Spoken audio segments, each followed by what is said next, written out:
Bien, donc chapitre 2, l'évolution de la réglementation. On va parler de normalisation comptable française et normalisation comptable européenne, voire internationale. Alors, les origines de la normalisation comptable sont très anciennes. Normalisation comptable, c'est le code d'Hammurabi. Ce code d'Hammurabi, c'est une stèle de 2,25 m qui pèse 4 tonnes, qui a été retrouvée début 1901-1902, enfin entre les deux, le temps qu'ils le sortent. Ça a été érigé à Babylone et ça date de 1800 ans avant Jésus-Christ. Donc si on zoome un petit peu, on regarde, en fait, c'est une stèle qui a été gravée avec l'ensemble des lois de l'époque. Alors, à faire un saut dans le temps, on va revenir en France et on va revenir à une époque beaucoup plus moderne. On va parler du code marchand. On en a parlé rapidement en introduction, donc c'est 1673. Ce document, en fait, c'est l'édit pour le commerce des marchands, en gros et en détail. Donc c'est une ordonnance, elle est connue sous le nom de code marchand ou code Savary, puisque Savary était l'un des principaux auteurs. Il institue l'usage des livres de commerce, c'est-à-dire qu'il demande aux commerçants de tenir des livres de compte. Ça a permis de disposer de moyens de preuve pour des litiges judiciaires, pour des successions, des faillites, et ça a limité un certain nombre de conflits et un mode de résolution de conflits à l'époque était un petit peu radical parfois. On continue dans le temps, on arrive en 1808, c'est le code de commerce qui se base sur ce code marchand, le code de commerce qui existe toujours actuellement et qui englobe l'ensemble des textes de comptabilité. Alors cette normalisation comptable française, comment est-ce qu'elle a évolué? En fait, elle a été fortement influencée par l'impôt. On va reprendre un petit peu l'histoire. On est à la Première Guerre mondiale, 1914-1918. La guerre, ça coûte très très cher et donc on a besoin de recettes publiques pour financer la guerre. Donc pour ça, on fait une refonte du système fiscal. En 1916, on crée l'impôt général sur le revenu. C'est-à-dire qu'avant, on avait des impôts qui dépendaient non pas des revenus qu'on avait, mais plutôt des signes extérieurs de richesse. On avait un impôt sur les fenêtres, on avait la dîme, voilà. Un certain nombre d'impôts qui étaient un petit peu indépendants du revenu, c'était l'idéologie de l'époque. Et la guerre et le besoin d'impôts fait qu'on considère que tous ceux qui ont des revenus doivent fournir de l'argent pour participer à l'effort de guerre. Et donc on crée un système d'impôt global sur le revenu et pour les particuliers et en plus pour les entreprises avec le système des BIC, bénéfices industriels et commerciaux. Vous entendrez parler quand vous traiterez de fiscalité un petit peu plus tard. Ce besoin d'avoir des impôts fait qu'on a eu besoin d'avoir des revenus, de connaître les revenus de façon fiable. Donc pour les entreprises, pour établir ces bénéfices industriels et commerciaux, ces BIC, on a eu besoin d'une information comptable fiable et comparable. Donc c'est suite à ça que les règles comptables, la normalisation comptable a fait un bond en avant et a pris de l'importance suite à ce besoin d'imposition et donc de connaître les revenus des entreprises. Cette normalisation comptable, aujourd'hui, elle est représentée par un document qu'on appelle le PCG, le plan comptable général. Et ce plan comptable général, lui aussi, a été influencé par une guerre, mais cette fois-ci par la Seconde Guerre mondiale. Nous sommes durant la Seconde Guerre mondiale, nous sommes sous le gouvernement de Vichy, 1941-1942. Toujours le même principe. Je vous rappelle qu'à cette période, en fait, on a perdu la guerre, c'est l'Allemagne qui dirige, et l'Allemagne n'a pas fini sa guerre, elle a besoin de financement, donc elle a besoin d'une part d'aller chercher des financements et donc des impôts, et elle a besoin d'autre part de contrôler à minima les activités des entreprises françaises stratégiques pour elle, d'où ce besoin de réglementer la façon dont on a fait la comptabilité. Donc on a établi un document qui englobe l'ensemble des règles comptables qu'on a appelé le plan comptable qui a été publié en 1943. Il a été finalement peu appliqué, c'était un peu un signe de résistance que de ne pas l'appliquer. La guerre se termine, on est en 1946, l'idée de ce document qui reprend les règles comptables est restée et donc on crée une commission, la commission de normalisation des comptabilités et elle élabore le premier plan comptable général, le PCG. C'est un terme que vous devez connaître. C'est vraiment en 1946 la réalisation de ce document. Il a été approuvé par arrêté ministériel en 1947, donc le plan comptable général de 1947 est le premier plan comptable général français. Alors c'est le premier d'une suite, hein, enfin d'une série on va dire. On en a eu de nombreux autres, on en a eu un 58, on en a eu un en 82, en 86, on en a eu en 99 et maintenant en fait on les compte plus, il est plus édité sous forme de papier avec une édition, il est en ligne et il est mis à jour régulièrement. Mais cette notion de plan comptable général, c'est la référence de la normalisation comptable française. Donc si vous parlez de règles comptables, il faut que vous pensiez PCG, plan comptable général. Alors cette normalisation comptable française, elle a été fortement influencée en fait par la normalisation comptable européenne et internationale. Alors, l'Europe, on est dans les années 70, l'Europe se développe, enfin naît et se développe, et donc on adopte des directives européennes pour la comptabilité. Ce qui nous intéresse, c'est la 4e directive européenne qui date de 1978, qui coordonne. On va commencer par ça, hein, pour une harmonisation des règles comptables concernant les sociétés, les comptes sociaux des sociétés. Donc ça a influencé le plan comptable général, puisqu'on avait un plan comptable général 58 et suite à cette directive, on a fait le plan comptable général 82. Ce premier plan comptable général de 82 est le premier plan comptable général qui est d'application obligatoire, c'est-à-dire que jusqu'en 82, en fait, on choisissait ou pas d'appliquer les règles qui étaient dans le PCG. Et ce premier plan comptable général inspiré par la normalisation européenne, il intègre des notions anglo-saxonnes. En fait, le principe de cette directive européenne a été d'intégrer toutes les normes qui existaient dans les pays, divers et variés.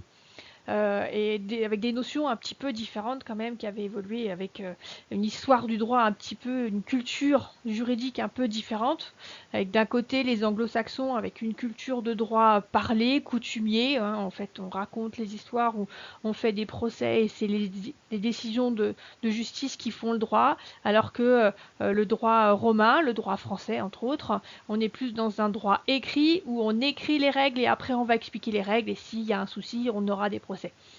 Et donc lors de cette intégration de notions anglo-saxonnes, il y a une notion nouvelle qui apparaît dans la comptabilité française, on y reviendra un petit peu plus tard, qui est la notion en anglais de true and fair view, qui s'est traduit par image fidèle. Bon, la traduction est un petit peu discutée, mais voilà. S'il y a quelque chose à retenir du PCG 1982, c'est il est influencé par l'Europe, il est obligatoire, et donc il intègre l'image fidèle. Cette évolution de la normalisation comptable française, elle est toujours influencée par l'Europe, puisqu'on a une 7e directive qui est adoptée en 1983 qui parle des comptes consolidés. Les comptes consolidés, c'est les comptes de groupe. À partir du moment où vous avez plutôt d'entreprises, une entreprise qui en possède plusieurs, on va faire le compte du groupe entreprise. Donc on a fait évoluer le PCG et on est passé à un PCG 1986. Vous vous rendez compte quand même qu'il a fallu au pays quelques années pour intégrer la directive européenne dans sa normalisation comptable nationale, hein, puisque on a une 4e directive en 1978 qui est intégrée dans la normalisation comptable française en 82, et on a une 7e directive de 83 qui est intégrée en 1986 en France, sachant que chaque pays a fait ce même mécanisme d'intégration dans ses lois, dans sa réglementation nationale. Alors ça, c'est l'évolution européenne, mais au niveau du pays, on a eu ce mouvement au niveau européen, mais on a eu aussi un mouvement au niveau international cette volonté de normaliser la comptabilité au niveau international. Ça a été fortement influencé par les besoins de capitaux internationaux, hein, c'était compliqué à un moment donné d'avoir les comptes pour le pays, les comptes pour le marché aux États-Unis, les comptes pour le marché au Japon avec des normes différentes. Donc on s'est rendu compte dans les années 70 que pour faciliter l'internationalisation des échanges, il fallait un ensemble de règles communes, voire uniformes. Et donc, il y a un organisme qui s'est créé, qui est l'IASB, International Accounting Standard Board, qui avait comme objectif voilà, d'éditer des règles comptables pour faire la comptabilité, tout le monde de la même façon, qui faisait ces règles et qui les traduisait dans toutes les langues nécessaires. Cet organisme a évolué, 1970, ça a évolué un petit peu. Une grande évolution date de 2001, où cet organisme a changé de nom en partie. C'est devenu l'IFRS, International Financial Reporting Standards Foundation. D'accord. Avec comme objectif de dire non mais en fait chacun fait la comptabilité comme il veut, on va plus faire des règles comptables, mais par contre chacun va diffuser l'information comptable de la même façon.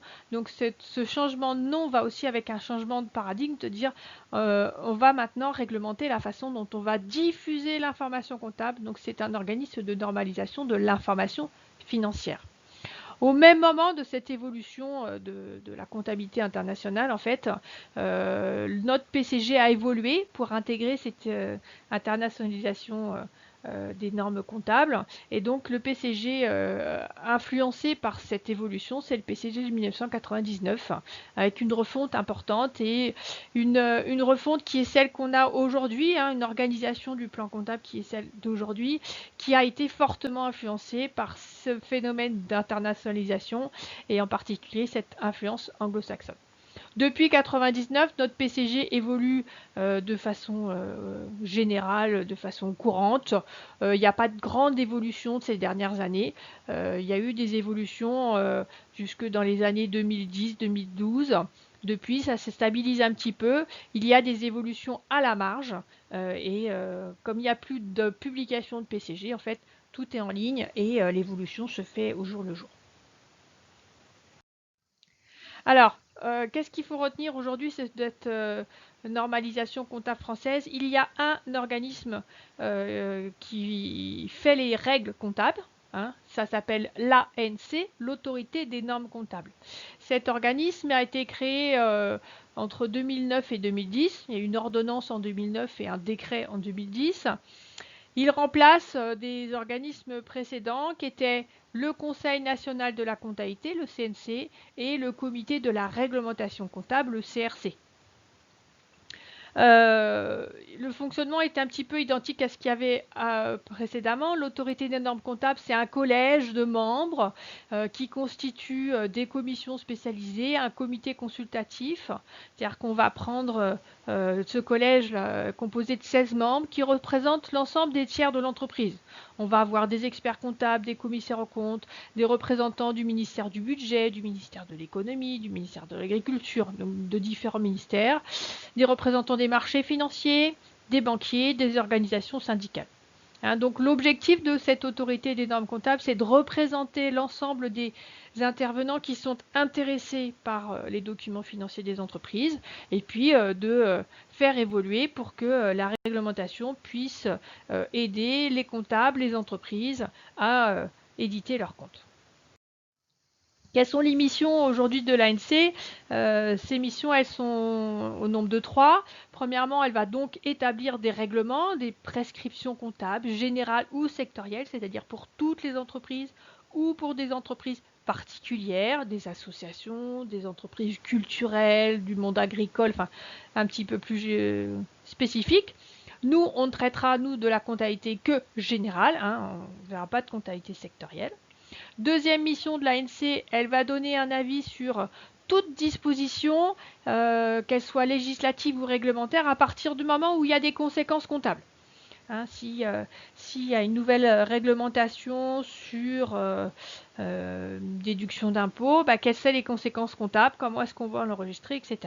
Et troisième mission, par rapport à ce qu'on a vu sur l'évolution. Dès qu'il y a une évolution de la normalisation comptable au niveau international, l'ANC a comme objectif d'émettre des avis, de prendre des positions, d'influencer pour que le point de vue de la France soit pris en compte dans cette normalisation comptable internationale. Alors, pour terminer, cette ANC, elle veille aussi à l'évaluation et au développement de travaux théoriques, de recherche en matière de comptabilité. Et elle dispose voilà, d'un certain nombre de membres divers et variés qui vont permettre sur certaines thématiques de travailler plus précisément.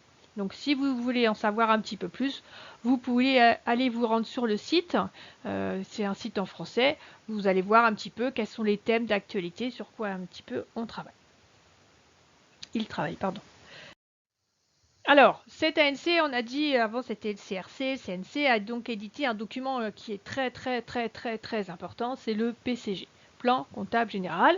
Il a été réformé de façon assez importante en 1999 et donc depuis 1999 il a le même plan. 5 parties. Vous allez me dire, c'est pas super important. En fait, c'est un petit peu important parce que tout ce que vous allez apprendre cette année, l'année prochaine sur la comptabilité, tout est dans le PCG. En fait, nous enseignants, on n'invente pas le fond. Hein, on ne va pas vous expliquer.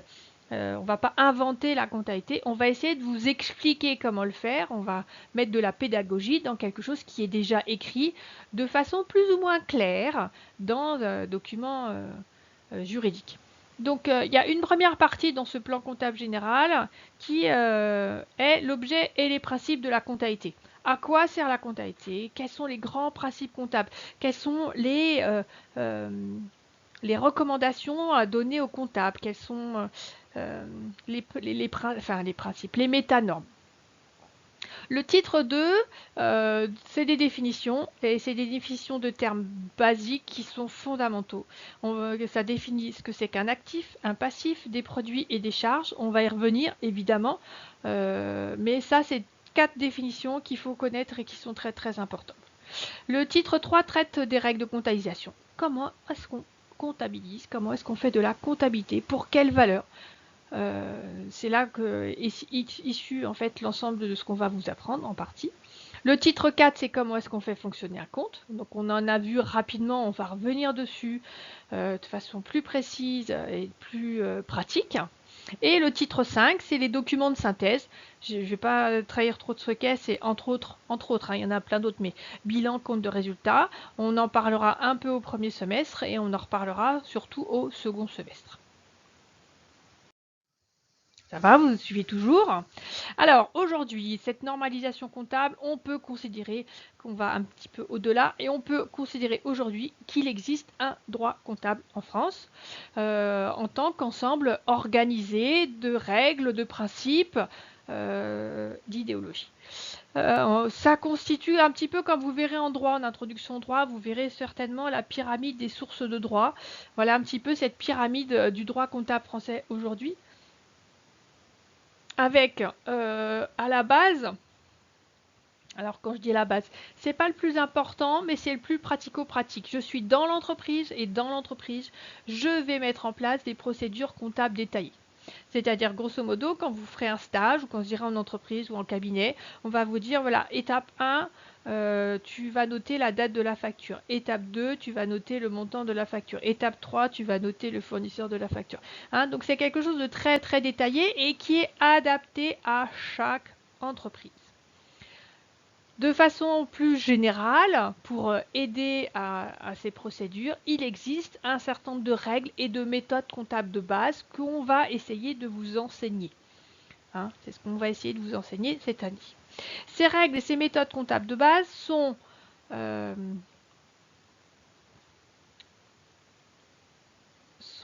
nourris, sont régis par un certain nombre de principes comptables fondamentaux. Ces principes comptables fondamentaux, on va les expliquer un petit peu ce semestre, on va les utiliser surtout au second semestre, mais on va en parler quand même dès le premier semestre, mais on verra que ces principes comptables vont permettre d'expliquer des écritures un petit peu plus compliquées que celles qu'on verra au premier semestre. L'ensemble de ces documents, de ces règles et tout ça a comme objectif d'établir des comptes qui sont réguliers et sincères. Et depuis le PCG 82, on a rajouté, en plus de cette notion de régularité et de sincérité, la notion d'image fidèle. La comptabilité et l'ensemble des textes de droit comptable ont comme objectif que la comptabilité dessine une image fidèle de l'entreprise. Vous vous souvenez, je vous ai expliqué, c'est une notion anglo-saxonne, c'est au départ true and fair view. True, vrai, fair, juste. Une image vraie et juste. Logiquement, si les comptes sont réguliers et sincères, on aboutit à cette image fidèle. On pourrait considérer qu'il y a une certaine redondance entre la notion d'image fidèle et la notion de régularité et sincérité. Là, on a une notion qui est franco-française. Là, on a une notion qui est anglo-saxonne. Mais l'essentiel est là. Alors, si on regarde un petit peu ce qui nous intéresse dans ce droit comptable, quelles sont les règles de base qui réglementent la comptabilité aujourd'hui, on va aller voir dans le Code du commerce. Alors, on ne va pas toutes les faire, hein, rassurez-vous, on va en faire un petit bout. Alors, ce qui nous intéresse pour l'instant, c'est l'article 123.12 du Code de commerce, qui nous dit « Toute personne physique ou morale ayant la qualité de commerçant doit procéder à l'enregistrement comptable des éléments des mouvements affectant le patrimoine de son entreprise. Ces mouvements sont enregistrés chronologiquement. C'est ce que vous allez apprendre à faire durant ce semestre-là. On va enregistrer par ordre chronologique l'ensemble des opérations de l'entreprise. Toujours dans cet article 123.12 du Code de commerce, il est dit « Elle » donc la personne physique ou morale ayant la qualité de commerçant, doit contrôler par inventaire au moins une fois tous les 12 mois l'existence et la valeur des éléments actifs et passifs du patrimoine. Ça, on verra ça au second semestre. Toujours dans cet article du Code du commerce, qui est vraiment très important, s'il y a un article à connaître et dont il faut connaître le numéro, c'est bien celui-là. La personne physique ou morale ayant la qualité de commerçant doit établir des comptes annuels à la clôture de l'exercice au vu des enregistrements comptables et de l'inventaire.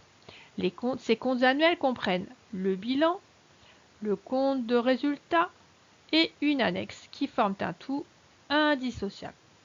Donc on le verra un petit peu au module M1203 et on le verra au module M2203, c'est-à-dire au premier semestre et au second semestre. Alors, qu'est-ce qu'on va faire durant ce semestre-là? On va avoir un petit peu, donc vous avez vu, hein, dans le plan comptable général, on a des règles et puis on a des documents de synthèse. C'est quoi ces documents de synthèse, ces livres comptables? On va faire quoi? Il y en a un certain nombre qu'on va voir ensemble. Je vais juste vous donner les noms aujourd'hui, que vous compreniez un petit peu ce qu'on va faire par la suite. Le premier document comptable qu'on va faire, c'est celui-là qu'on va travailler dans 90% des cas. Ça s'appelle le journal. Alors, généralement, un journal, on dit que c'est un périodique. On a dit qu'on doit enregistrer par ordre chronologique les opérations. Et bien, normalement, la comptabilité, ça se fait périodiquement dans un journal. Ce journal, à quoi ça ressemble? Voilà, grosso modo, ce qu'on va faire, nous, à la main sur nos feuilles. Hein, ça va ressembler un petit peu à ce document-là. On va revenir dessus, hein, je vais vous expliquer tout ça, c'est que vous ayez une vision. Le problème, c'est que c'est pas comme ça que les entreprises, elles travaillent. Les entreprises, elles ont des ordinateurs et voilà ce qu'elles font sur ordinateur. Donc, vous aurez dans le module 12.03 des enseignements où vous ferez comme je vous ai montré avant, et vous aurez quelques heures où vous serez sur un ordinateur avec un logiciel comptable pour voir un petit peu comment ça fonctionne. Donc ça, c'est l'un des premiers documents comptables, c'est le journal. Une fois qu'on a élaboré le journal, on va regrouper toutes ces informations. Alors, imaginez un journal hein, où j'enregistre toutes les opérations d'une entreprise dans l'année. Je me retrouve avec je ne sais combien de dictionnaires en taille si je fais en papier. Hein. Et pour trouver une information dans un dictionnaire, c'est pas super facile. Donc, une fois qu'on a fini notre journal, on va synthétiser un petit peu tout ça. Et donc, on va faire ce qu'on appelle un grand livre. Alors le grand livre, ben voilà, mon image est un petit peu moche, mais grosso modo c'est ça. C'est un grand livre au départ, c'est un livre plus que format A3 quoi, c'est du format A2 énorme. À l'époque on avait, je sais pas si vous voyez un petit peu les westerns ou les films avec Lucky Luke, vous voyez les banquiers, ils ont des chemises et puis par-dessus des manchettes qui va du c'est dur de vous expliquer parce que d'habitude je montre, mais là je peux pas montrer, donc qui va du poignet jusqu'au coude en fait, un morceau de tissu qui est là pour protéger parce que du coup on écrivait sur ces livres et on écrivait ces livres qui étaient grands et donc on avait l'avant-bras qui était sur le livre. Donc pour éviter de tacher les habits, on mettait des manchettes. Donc c'est pour ça qu'on appelait ça un grand livre. Les livres étaient grands avec plein d'écritures. Bon, aujourd'hui, on est d'accord qu'on ne travaille plus avec des grands livres. Nous, on ne fera pas ce travail-là sur plein d'écritures à faire un grand livre. Vous voyez que remplir un grand livre, ça prend du temps. Donc aujourd'hui, les entreprises, elles travaillent avec des ordinateurs. Nous, on fera un micmac de tout ça. Voilà un petit peu à quoi ça ressemble un grand livre. Donc on va simplifier, on va partir d'exemples simples. Et puis sinon, voilà. L'entreprise, aujourd'hui, lorsqu'elle a un logiciel comptable, une fois qu'elle a fait son journal, en fait, elle va appuyer sur un petit icône, sortir le grand livre et l'ordinateur, comme il a toutes les informations, il va les réorganiser pour que ça ressemble à un grand livre. Troisième document qui va nous intéresser, qu'on va apprendre à faire, c'est la balance. La balance, je prends les informations du grand livre. On a dit un grand livre, hein. Bon, on est d'accord. On est passé du journal où je vous ai dit on a plusieurs dictionnaires à un grand livre. Donc on en a plus qu'un, grosso modo. Ouais, mais moi, je veux chercher des informations rapidement pour aider mon dirigeant à prendre des décisions, à gérer l'entreprise. Donc on va encore synthétiser tout ça et on va faire ce qu'on appelle une balance. Donc voilà, quand on le fait à la main, voilà à quoi ça ressemble. Vous avez vu, il n'y a plus beaucoup de lignes, normalement il y a un petit peu plus. Mais j'ai simplifié les informations. Et puis, dans l'entreprise, j'ai mon logiciel comptable. J'appuie sur le bouton qui va bien. Et voici ma balance, qui est une... Ici, j'ai 12 lignes. Évidemment, ça prend un petit peu plus pour une entreprise, ça prend un petit peu plus de place.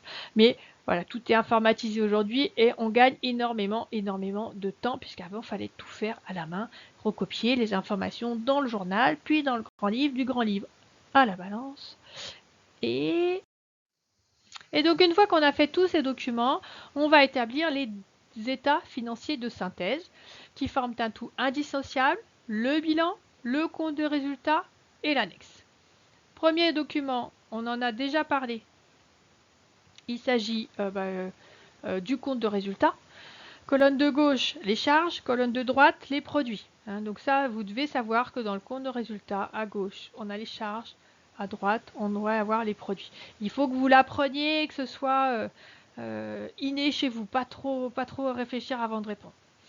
Deuxième document qu'on n'a pas vu, qu'on verra aussi plus tard, vous inquiétez pas. Deuxième document, le bilan.